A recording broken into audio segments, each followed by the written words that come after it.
She called it our dream, but I funded her affair, down to the hotel room and the necklace she wore for him. Now I'm shutting down the cafe I built from scratch, and she has no idea I've already taken everything back. You won't believe how I caught her. The cafe is quiet now. Just the hum of the fridge in the back and the faint ticking of the wall clock. I stand near the register, my hand on the switch, watching the lights flicker out one by one. The espresso machine hisses a soft goodbye. Same one I bought with a credit card 4 years ago, back when this place was still just an idea on a napkin. She had sketched out the floor plan at our kitchen table. That same night, I stayed up late, researching small business loans and coffee suppliers. I didn't even drink coffee back then. I just wanted her to have something of her own. We opened with mismatched chairs, second-hand counters, and hope. Lots of hope. She cried the day we got our first real customer who wasn't a friend, said it felt like a dream. Back then I believed her. Back then I believed everything she said. I remember the day we unboxed that first espresso machine. It sat like a spaceship in the corner, gleaming under the kitchen lights. She hugged me so tight, whispered, "I'm going to make you proud."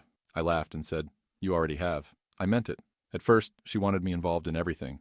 Menu tastings, interior colors, naming the seasonal lattes. I was flattered. Then slowly, subtly, I got pushed out. "You're too stressed from work," she said. "Let me handle this part." I trusted her. Took a step back, then another. Soon I wasn't coming by the cafe as often, then not at all. She said the regulars made her nervous when I was there. "They flirt less when you're not around," she joked once, brushing past me. I laughed then. Now I wonder if that was the first crack in the mirror. The Polish guy started showing up last winter. Tall, sharp dresser. Always left big tips. I saw his name once. Lukasz. He'd leave notes for her in Polish on the receipts. She said they were jokes, inside banner, harmless stuff. But I don't speak Polish, so I used Google Translate. One message said, "Last night was perfect." Another said, "Can't wait for the weekend." She told me she was at a food expo in Portland that weekend. I even packed her suitcase. After that, I started noticing things. A charge on our joint account. Expensive hotel downtown, not Portland. Receipts for dinners I didn't eat. And once, a check I'd written for cafe upgrades used to buy a necklace she never wore around me. I didn't confront her. I'm not built for drama. I built spreadsheets. So that's what I did. I started collecting data. Her shift schedule, bank statements, GPS logs from the car I'd bought her. It painted a picture I didn't want to see but couldn't ignore. While I was pulling double shifts to help cover inventory surges, she was having late lunches and longer nights. I printed the receipts, saved screenshots, hired a friend of a friend to take photos. I have a manila folder in my office labeled Cafe Financials. That's really just a slow-motion car crash. I never yelled, never asked her why. Instead, I called a lawyer. We reviewed the incorporation paperwork. Turns out I'd kept more leverage than I realized. The cafe was in my name. The equipment, the lease, the vendor contracts, all under my LLC. She was technically an employee, one I could remove. And I did, quietly. Last week, I froze the account. Yesterday, I met with the landlord to terminate the lease. Tomorrow, the lawyer files the dissolution papers. She'll be served while picking up coffee beans that don't exist anymore. Tonight, I turned out the lights for the last time, left the key on the counter, walked out without looking back. At home, I opened a new file on my laptop. Business plan, just mine. I stared at the blinking cursor, then typed the first line. This time, no one lies their way to the top. The day I found the receipt, I wasn't even looking for it. I was cleaning out the glove box of her car before taking it in for service. There, folded behind some expired insurance papers, was a crumpled invoice from a boutique downtown hotel. 2 nights, champagne package, room service. The signature at the bottom wasn't hers. It was mine. She had used our joint credit card. I sat there in the driver's seat, holding that slip of paper like it was evidence from a crime scene. Because it was. I just didn't know how deep it went yet. That night, I went home and opened our shared cloud drive. She never thought to delete old backups. One folder stood out, menu concepts. Inside were photos of wine bottles, dinners, train tickets, none of which I'd ever seen. One selfie caught my breath. Her, dressed in the green blouse I bought her for our anniversary. Lukasz's hand on her shoulder, a flash of his gold bracelet just visible. No captions, just timestamps. I didn't sleep that night. I went through 6 months of bank statements, $3,000 spent at restaurants we'd never visited together, spa appointments, a charge at a jewelry store on a day she'd told me she was meeting a vendor. I called the store the next morning pretending I was buying a matching piece. "Oh yes," the clerk said cheerfully. "Your wife got the custom piece with the engraving. Lovely choice." My stomach turned. It wasn't about the money. Not really. It was the quiet betrayal, funded by my hard work and trust. I built her dream cafe while she built a fantasy with someone else, on my dime. From that point, I stopped feeling. Just observed. I went to the cafe during her day off, under the pretense of picking up some paperwork. I sat in the office, logged into the POS system, and printed 3 months of sales data. Then I downloaded the security footage from the days matching the hotel receipts. I watched them on mute, her laughter, his hand brushing hers as he leaned over the counter. Once she reached up to straighten his collar, a small, tender gesture. the kind that didn't belong in a cafe we built together. I forwarded everything to my lawyer. Then I went quiet. At home, I kept smiling. Told her I was stressed from work. Told her I was proud of the cafe's growth. Told her I'd been thinking of taking a little vacation soon. She smiled back, kissed me, said I deserved it. We slept in the same bed, ate at the same table. She planned coffee retreats. I knew she wasn't attending. I smiled through every lie, because I needed time to take it all back. Next week, the health inspector does a surprise visit. The following week, the landlord receives notice of intent to vacate. And the week after that, she'll show up to find the locks changed, the suppliers canceled, and her access revoked. And she'll ask why, but I won't answer, because I already did, with every quiet, careful step. The morning she got the text from the landlord, she was sitting across from me at breakfast. It was a Sunday. She always made pancakes on Sundays, like we were still playing house. I watched her scroll through her phone, the color draining from her face, one slow shade at a time. Her hand froze mid-bite. She didn't say anything at first, just locked her screen and smiled like nothing had happened. That fake, brittle smile she'd been wearing more often lately. "Everything okay?" I asked, casually sipping my coffee. She nodded. "Just a supplier issue. No big deal." Liar. I knew the lease termination notice had gone out 2 days ago, with my attorney's signature and a formal 30-day vacate clause. The landlord had texted her a courtesy heads-up. She hadn't seen it coming. That was the point. Later that day, I drove downtown and parked across from the cafe. Watched from the car as she arrived, phone pressed to her ear. She paced the sidewalk, confused, then angry. I could tell the moment she realized this wasn't a mistake. It was a decision. She disappeared inside. 10 minutes later, the lights went off.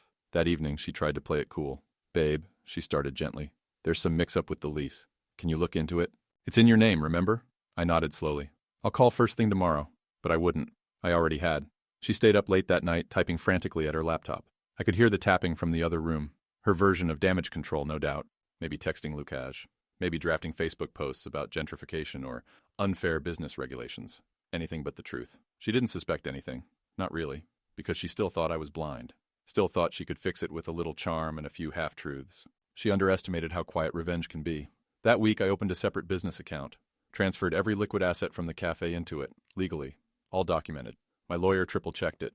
Equipment was being appraised for resale. Vendors were notified that the cafe was ceasing operations, effective immediately. On Thursday, I dropped off new keys with the locksmith. I held the old set in my hand a little longer than I expected, remembering how excited she'd been the first time she held them. Said it felt like opening a new life. She had no idea the locks were being changed until she couldn't get in. She called me that night, her voice tight and high. "Something's wrong with the door," she said. "It won't open. My key's not working." I paused. Weird. Silence. Then, "Did you change the locks?" "Yeah," I said calmly. "Company restructure." Silence again. She didn't know what to say, and I didn't offer more. "I don't understand," she whispered eventually. "No," I said. "You don't." And I hung up. She didn't come home that night. Her car never pulled into the driveway. No texts. No calls. Just silence. I didn't wait up. I wasn't worried. I figured she went to Lukács, or maybe just drove around trying to outrun the consequences. Either way, I let her have the silence she'd earned. By morning, she was back. I heard the door close quietly at 6:17 a.m. She moved through the house like a ghost, careful not to wake me, but I was already sitting at the kitchen table, reading through a final report from my attorney. She froze when she saw me. "You're up early," she said, like we were still pretending. I looked at her for a long moment. "So are you." She opened the fridge, pulled out juice, and poured it too fast. It spilled. She didn't wipe it up. "I talked to the landlord," she finally said, still facing away. "He said the cafe's closing, that you filed all the paperwork, that it's official." I didn't say anything, just nodded once. "You didn't even tell me." Her voice cracked, but it wasn't sadness. It was disbelief, like she still couldn't comprehend that I was done being the one who got blindsided. "It was never yours," I said simply. "You know that." She turned around sharply. "Excuse me?" I didn't raise my voice. "I built it, I financed it, I kept the books. You ran the register and flirted with the customers?" Her face changed then, like the mask finally slipped. "So that's what this is about? You're bitter? You're going to burn everything down because you're insecure?" "No," I said, standing. "I'm going to take back what's mine because I finally see you clearly." She shook her head. "You don't know what you're doing." "I know exactly what I'm doing," I said. "I know about the hotel, the necklace, the messages in Polish. I know about Lukács. I know everything." Her mouth opened, then shut. The juice glass trembled in her hand. "That's not," she started, then stopped. "It's not what you think." "Then explain the receipts," I said. "Explain the messages. Explain why the espresso machine I bought was moved to his apartment 2 weeks ago." She flinched. That's when I knew she'd already started building a new dream. With my parts. I walked past her toward the door. "I have a meeting," I said, grabbing my keys. "By the way, the accounts are frozen. The cafe's closed, and the lawyer will be in touch about the divorce." She followed me outside, barefoot on the cold concrete. You can't just walk away from me, she shouted. I turned to her one last time. I'm not walking away, I said. I'm walking towards something better, and I got in the car. The first email from her came 2 days later. Subject line, let's talk. I didn't open it. The second came a few hours after that. We need to fix this, please. I opened that one, skimmed it. It was a half apology, half manipulation. Said she was confused, overwhelmed, that the stress of running the cafe had made her emotionally distant. She admitted crossing boundaries, said Lucas had been a friend who took things too far. Not once did she use the word affair. Not once did she own it. She asked for a meeting, face-to-face, neutral ground. I didn't respond. Instead, I forwarded the message to my attorney, then opened my spreadsheet and logged the latest account balances. She hadn't touched anything, probably still in denial that the locks, the account freezes, and the lawyer weren't threats. They were facts. That weekend, I stopped by the cafe one last time. The interior was stripped. I had liquidated the equipment. The espresso machine, our first espresso machine, was already gone. A young couple had bought it for their startup. I hoped they'd name a drink after betrayal. As I stood there in the hollow quiet, I noticed something odd. Tucked in the corner under the counter was a small, forgotten clipboard. Her handwriting. A schedule for staff tastings, marked with hearts and inside jokes. Every Thursday at 6. Each one labeled VIP client only. I'd seen those notes before. Back when she said she needed me to stay out of the cafe during those hours so she could focus. Now I knew who the VIP was. I left the clipboard on the counter. I didn't need it anymore. I had what I came for. Closure, or something close to it. Back home, I started moving my personal files out of our shared drive. Photos, documents, old messages. Every memory was a punch to the ribs. Her smiling arms wrapped around me on opening day. Her thank you video when we first turned a profit. The handwritten card she left on my nightstand last year that said, I couldn't have done this without you. Lie after lie. Each file I moved felt like peeling off a scar that had never really healed. But I did it, one folder at a time, until there was nothing left of us. Then I opened the new folder. Blueprints. Not for revenge. Not anymore. For something else. Something just mine. The divorce papers went out Monday morning. Certified delivery. Signature required. I didn't wait for her to respond. I already knew she'd try to stall, charm, manipulate, but it didn't matter anymore. This wasn't a negotiation. It was execution. Clean, final, legal. By noon, her sister had texted me. She's devastated. Can we talk? No, we couldn't. She knew. Everyone in her orbit knew, or pretended not to. Funny thing about betrayal, it rarely happens in a vacuum. There's always someone holding the door open, offering silence in exchange for comfort. That night, I went to the storage unit where I'd packed the cafe's last remaining inventory. Cups, branded napkins, a chalkboard with our daily specials still faintly visible. Warm hearts, strong coffee. She came up with that. Said it sounded cozy. Now it felt like a punchline. I sat there, on an overturned milk crate, and let myself breathe. Really breathe. Not just survive, not just plan, but feel. I'd spent so long plotting, collecting evidence, moving like a ghost through my own life. I hadn't let the weight of it hit me. But now it did. Not like a storm, but like a slow rising tide. Anger, sure. But underneath it, grief. Not just for the marriage or the business or the money, but for the man I was before I learned how easily love could be weaponized. Before I realized that trust, once broken, doesn't just fracture, it poisons everything around it. My phone buzzed. A text from a number I didn't recognize. It was in Polish. Just one line. He's not who you think he is. No name, no context. I stared at it for a long time. Lukasz. It had to be someone connected to him. A woman, maybe? Another partner? Another lie? I replied. Who is this? No response. I forwarded the message to myself, then deleted the thread. I wasn't about to get pulled into another web, but it planted something I hadn't expected. Doubt. What if Lukasz was lying to her too? What if he was using her the same way she'd used me? Did it matter? No. But it made things uglier, more pathetic. She hadn't left me for someone better. She'd just fallen for a different lie, one that felt better than the truth we had. I left the storage unit, locked it tight, and drove home in silence. That night, I updated my will, removed her name, reassigned everything, and then for the first time in months, I slept. Hard, dreamless, free. She finally showed up. I was walking out of my office building when I saw her standing by my car, hair undone, sunglasses on despite the cloudy sky. She looked like someone who hadn't slept, hadn't eaten, hadn't won. For once, she wasn't performing. I need to talk, she said, voice low. I didn't answer. Just unlocked the car. She stepped between me and the door. 5 minutes. I looked at her and saw the cracks clearly now. The panic behind the poise. She wasn't trying to win me back. She was trying to stop the bleeding. I crossed my arms. You've got 3. She hesitated, then launched in. He used me. I didn't blink. Lukasz? She nodded. He's married. 2 kids. Everything he told me was bullshit. He stopped answering after you shut the cafe. I didn't know. You didn't want to know. Silence. Then she tried a different angle. I was unhappy. You were always busy, always in your head. I felt alone. You weren't alone. You were bored. There's a difference. Her mouth twisted, like she'd swallowed something bitter. I made a mistake. I leaned closer. You made a series of choices. That's not the same thing. She didn't argue, just dropped her gaze. I lost everything. That's what happens, I said calmly, when you gamble with someone else's life and think you'll always win. I never wanted to hurt you, she whispered. You didn't want to get caught. That landed. She took a step back. I'm sorry, she said. I know that doesn't mean much, but I am. I opened my car door. No, I said. It doesn't mean much, but I heard you. She didn't move, just stood there, arms folded tight like she was trying to hold herself together, and maybe she was. Before I drove off, I looked at her one last time. You should get used to this feeling, I said. It's the cost of betrayal. It stays longer than you think. Then I pulled away. I didn't look in the rearview mirror. Later that night, my lawyer called. Her attorney had responded. They weren't contesting the divorce. No fight, no drama, just surrender. She was done, and so was I. A week passed. No calls, no emails, no mysterious texts, just silence. It was jarring at first, like stepping out of a loud, chaotic room into an empty hallway. I kept waiting for the next door to slam, the next accusation, the next fake apology. But it didn't come. Instead, I started waking up earlier, started walking again before work. I stopped checking the shared bank account because it didn't exist anymore. I stopped flinching when my phone buzzed because the drama wasn't mine to manage now. Then came the message from her mother. It was polite, measured. She asked if we could talk, said she wanted to clear the air. I almost laughed. This was the same woman who once told me years ago that men shouldn't interfere with women's dreams, that I should trust her daughter's instincts. She said it with a smile, back when we signed the café lease. I'd brushed it off. I'd wanted to be supportive. I'd wanted to be good. Now she wanted a conversation.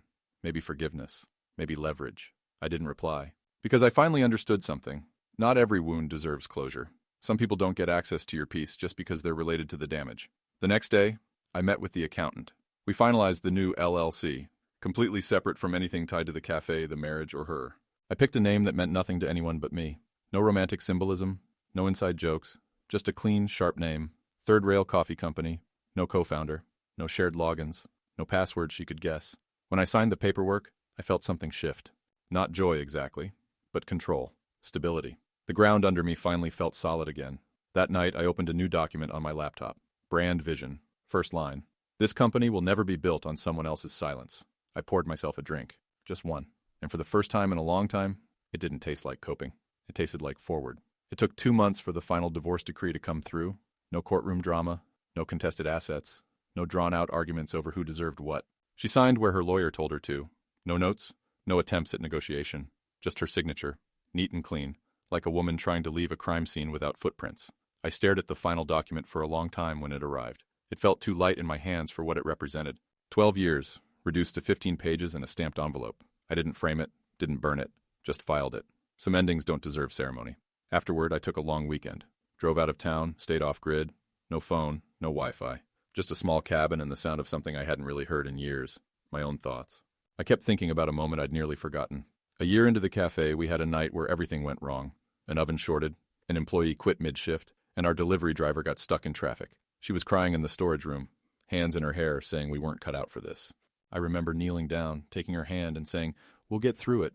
You and me." She nodded, said she believed in us. Now I knew she had probably texted Lucas that night after we closed, probably told him about the fight, twisted my words into something cruel, something distant. Maybe that was the night their story started. That memory used to hurt. Now it felt like something I'd set down, because healing isn't forgetting, it's remembering without flinching. Back in the city, I threw myself into Third Rail. I hired staff I trusted, signed the lease on a new space, smaller, leaner, smarter. Every decision was mine. Every dollar had a receipt.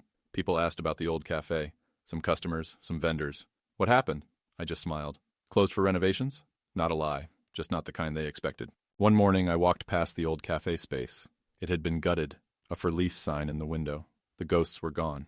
All that remained was a reflection of myself in the glass, standing taller than I remembered. I took out my phone and snapped a photo. Caption, "Some losses are the best trades you'll ever make." I didn't post it. I just saved it. Some things are just for you. The grand opening of Third Rail Coffee Company wasn't flashy. No ribbon cutting, no influencers, no soft launch buzz. Just a chalkboard sign outside that said, "New place." Same grind. No lies.